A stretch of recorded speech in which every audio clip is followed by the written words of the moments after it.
안녕하세요. 오늘은 벡터의 정의에 대해서 배워보도록 하겠습니다. 우선은 벡터의 정의에 대해서 얘기를 하려면은 벡터라는 게 뭔지부터 얘기를 해야 될 것 같아요. 이 벡터라고 하는 것은 크기와 방향을 동시에 갖는 일종의 양입니다. 근데 이게 크기랑 방향을 갖는다는 말이 어떤 의미일지 모르실 텐데, 예를 들어서 어떤 특정한 점에서 특정한 점을 향해 나아가는 선분 하나를 만들면요, 나아가는 방향과 그 선분 자체가 갖는 길이 내지 크기가 있겠죠. 우린 이런 경우를 전부 다 벡터라고 불러준다라는 거예요. 이에 비해 크기만을 갖는 양을 우리는 뭐라 불러준다? 스칼라라고 불러준다. 그래서 우리가 흔히 알고 있는 어떤 절대적인 양의 값으로 보는 게 스칼라, 뭐 예를 들자면 숫자의 크기, 뭐 넓이 이런 것들은 전부 다 스칼라라고 볼 수 있는 거고, 그거와 달리 크기와 방향을 모두 갖고 있는, 예를 들어서 뭐 플러스 1, 뭐 아니면 마이너스 1 같은 것도 전부 다 일종의 벡터라고 볼 수 있는 내용이다라는 거죠. 그래서 크기와 방향이라고 하는 말이 굉장히 조금 모호하게 들릴 수 있겠지만, 모호한 만큼 굉장히 넓은 개념을 차지하고 있는 이런 개념을 우리는 벡터와 스칼라라고 불러준다는 거예요. 그래서 현재 우리가 고등학교 때 쓸 벡터에 대해서 간단하게 정리하자면, 그림처럼 이렇게 평면에서, 또는 평면이 아니어도 좋아요, 원래는 어쨌거나 점 A와 점 B를 두고 이 점 A에서 B를 향하는 방향이죠. 이 방향성이 존재하고 그에 알맞는 어떤 크기가 있었을 거예요. 그렇게 나오는 이 선분을 우리는 벡터 AB라고 불러주고 표시를 어떻게 하겠다? 이렇게 하겠다라는 거죠. 그렇게 해서 살펴보면은 여기 있는 이 A는 뭐라 불러주고 시점이라고 불러주고, 여기 있는 B 끝나는 점은 종점이라고 각각 불러준다라는 거죠. 그리고 이렇게 매번 시점 종점을 드러내서 A, B라고 쓰지 않고 이렇게 A라고 이름으로만 표시해도 상관없습니다. 이건 여러분들 자유예요. 어쨌거나 여기서 핵심은 뭐냐? 내가 A에서 B를 향해 나아간다는 걸 그림으로든 뭘로든 보여만 줄 수 있으면은 벡터라는 이름을 붙일 수 있다라는 거죠. 그렇게 했을 때 이렇게 절대값 붙어 있는 이 기호 보이실 거예요. 이 기호는 뭐라 불러준다? 벡터 AB의 크기라고 불러준다. 만약 여기처럼 이렇게 써놨으면은 이렇게 쓸 수도 있겠죠? 그럼 얘는 의미가 뭐가 돼요? 벡터 A의 크기가 되겠죠? 그때그때에 맞게 유도리 있게 해주시면 될 것 같아요.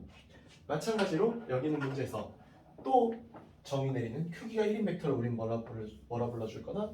단위 벡터라 불러줄 거다라는 것까지 얘기하고, 우리 요거 나중에 성분 계산할 때 요거 굉장히 유용하게 쓰이게 될 거예요. 그래서 요런 벡터는 뭐 E 벡터 내지는 뭐 E1 뭐 이런 걸로 쓰기도 하는데, 그건 뭐 그때 가서 다시 한번 얘기해 보도록 하겠습니다. 그 다음에 이제 우리가 배워야 할 벡터는 서로 같은 벡터입니다. 이게 제가 생각하는 벡터가 어려운 이유 중 하나가 뭐냐면은 바로 이 서로 같은 벡터와 크기가 같고 방향이 반대인 벡터에서 드러나는 바로 이 벡터의 특성 때문입니다.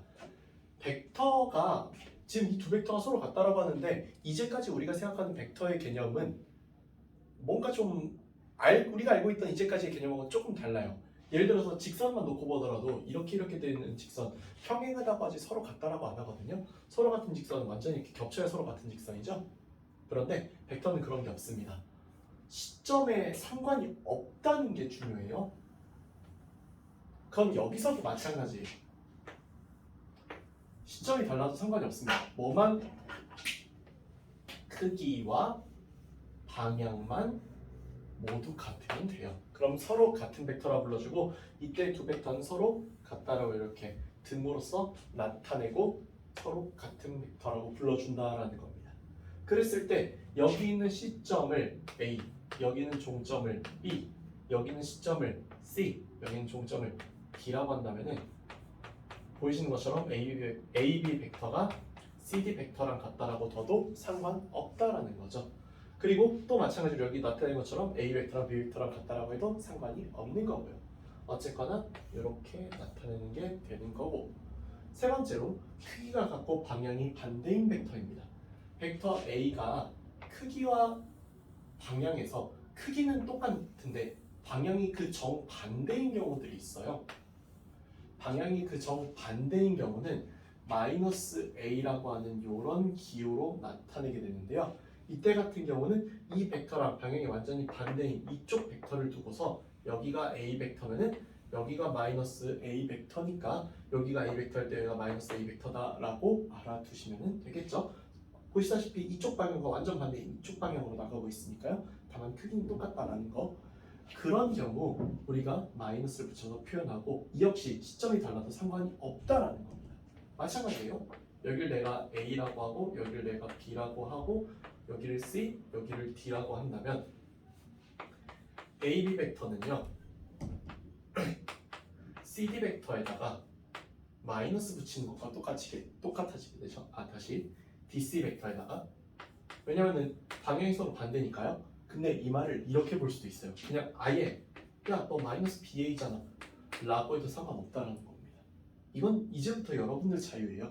그래서 여기서 갑자기 무슨 일이 벌어지냐면은 벡터를 공부할 때 갑작스럽게 벌어지는 일 중 하나가 문제가 너무나 자유도가 높아지는 일이 벌어져요. 이제까지는 이렇게까지 자유도가 높은 과목을 본 적이 없으실 정도로 굉장히 자유도가 높아지다 보니까 개념은 정해져 있고 이 정해진 개념을 가지고 말도 안 될 정도로 많은 문제를 만들어내다 보니 아무래도 그 하나에서 여러 가지의 생각을 파생해서 하는 게 워낙 어렵다 보니까 여러 가지 사고력을 요구하는 게 벡터라고 하는 개념이 될 거예요. 그래서 벡터가 어려운 여러 이유가 있겠지만 아무래도 저의 생각에 가장 큰 이유 중 하나는 이 높은 자유도에서부터 오는 게 아닐까라고 저는 생각하고요. 그래서 여러분들이 저랑 배울 때 이 높은 자유도를 어떻게 벡터는 통제하려 했고 그게 나중에 배우게 되는 위치 벡터가 등장하는 이유 중 하나이기도 합니다. 그래서 나중에 위치 벡터를 배울 때 이 얘기는 다시 한번 언급을 하도록 하겠어요. 이상 여기까지 해서 오늘은 벡터의 정의에 대해서 배워봤고 다음 시간에는 벡터의 연산에 대해서 배워보도록 하겠습니다. 감사합니다.